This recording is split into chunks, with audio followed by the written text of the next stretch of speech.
नमस्कार मंडळी, स्वागत आहे तुमचं माझ्या आजच्या व्लॉगमध्ये। तर खास नवरात्री निमित्त आम्हाला इन्व्हाइट केलं होतं मिलिटरी गर्ल्स हॉस्टेल कोल्हापूरमध्ये। जसे गर्ल्स हॉस्टेलला आम्ही गणेश चतुर्थीसाठी इन्व्हाइट करतो, तसेच गर्ल्स हॉस्टेलनेही आम्हाला नवरात्री उत्सवासाठी इन्व्हाइट केले होते। संध्याकाळी तिथे पोहोचल्यानंतर आम्ही सर्वांनी मिळून देवीची आरती करून घेतली। त्यानंतर मग सुरुवात झाली तिथल्या कार्यक्रमाला। तेथे प्रोजेक्टरवर हॉस्टेलमधील गमती जमती आणि देवीचा आगमन सोहळा आम्हाला दाखवण्यात आला। त्याचबरोबर या कार्यक्रमामध्ये नवदुर्गांची 9 रूपे आम्हाला अनुभवण्यास मिळाली आणि त्यानंतर सुरू झाली झांज।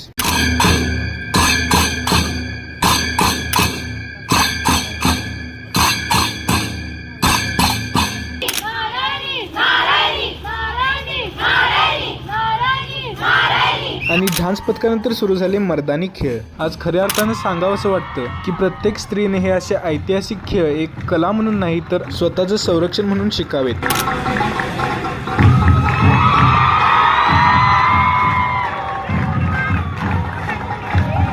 आणि हे आमचे शिवगडचे मेंबर, यांना तर व्लॉगमध्ये घ्यायलाच पाहिजे। आणि हा कार्यक्रम झाल्यानंतर आम्ही गेलो त्यांचं चित्र प्रदर्शन बघण्यासाठी। यामध्ये मुलींनी छान छान चित्र काढून आपली कला दर्शवली होती। छान आहे सगळं, नाईस।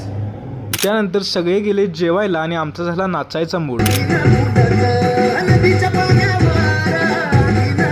नाचायला काय येत नाही सोडा, तरी पण जर आजचा व्हिडिओ आवडला असेल तर व्हिडिओला लाईक करा, कमेंट करा, शेअर करा आणि लवकरच भेटूया आपल्या पुढच्या व्लॉगमध्ये।